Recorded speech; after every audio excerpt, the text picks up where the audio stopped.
The definition of a civil war is simply a war between citizens of the same country. It doesn't matter their status or ranking. All it says is citizens against citizens. So now when we think back on our first civil war, this was civilians versus civilians. However, we are now seeing the start of what I believe is a civil war. However, it's our National Guard and some of our military against civilians. However, both are considered citizens.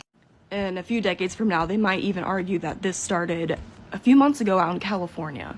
We are seeing a very gradual rise in the violence occurring, especially through the footage coming out at some of these protests. They've also been given the order to carry rifles in DC, and I think they are waiting on one specific triggering moment for this to become fully widespread. In today's world, especially in this country, we are not going to see one big in-your-face sign of this is civil war. That would cause a loss of power. We're already seeing how many people are simply turning a blind eye to this and continuing their lives like nothing is happening. And that's how they want it, because if every single person in this country was fully awake and aware to what was going on, they would lose immediately. But this small uptick in violence and this very gradual war happening is what's allowing them to take further and further steps. A lot of us predicted that a civil war would happen during this presidency, but it's turning out to be nothing like how we predicted it or how we even in our minds think of a civil war. It's very different. But I hope you're all aware of what's happening right now. As a veteran, people keep asking me, is this actually a military occupation? Are we really going into a civil war? The answer is yes, to the occupation part. The civil war yet to be determined.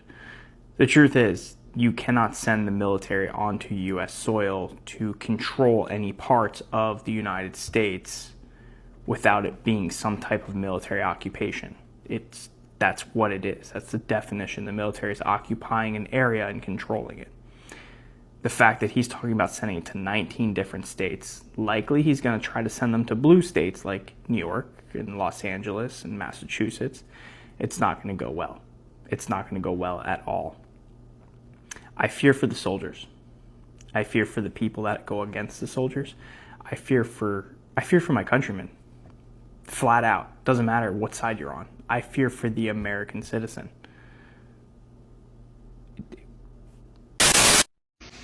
Are we on the brink of another civil war? If you would have asked me 10 years ago, do I think I would ever see a civil war in my time, I would have said no immediately. But now, it's not that far-fetched, which is crazy. Because what happens when you back someone into a corner? Like if it's a scared animal or a scared person, what normally happens when a person is backed into a corner? You know that fight or flight response? That's kind of what happens. If you back someone up into a corner and they feel like they have no other options, they usually come out swinging because they feel like they have no other options. You've literally taken away every single option and they feel like they have nothing else left to lose. And so they feel like their only option is to fight.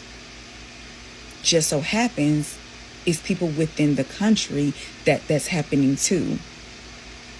Not saying I condone or promote violence or war in any way, shape, or form. All I'm saying is a civil war is not so far-fetched. Okay, so listen. Me and my husband decided to go back and watch the Purge series, right? Starting off with Purge Anarchy, because the very first Purge really doesn't matter. This isn't our first time watching the series. We watched Purge a lot because, for obvious reasons.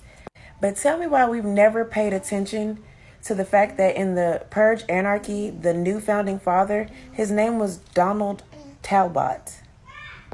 Outside of that, towards the end of the movie, at the very end of the movie, I guess you can call him one of the officers or one of the sergeants. I don't know what you call him.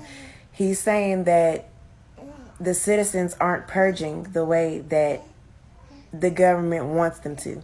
So what did they do?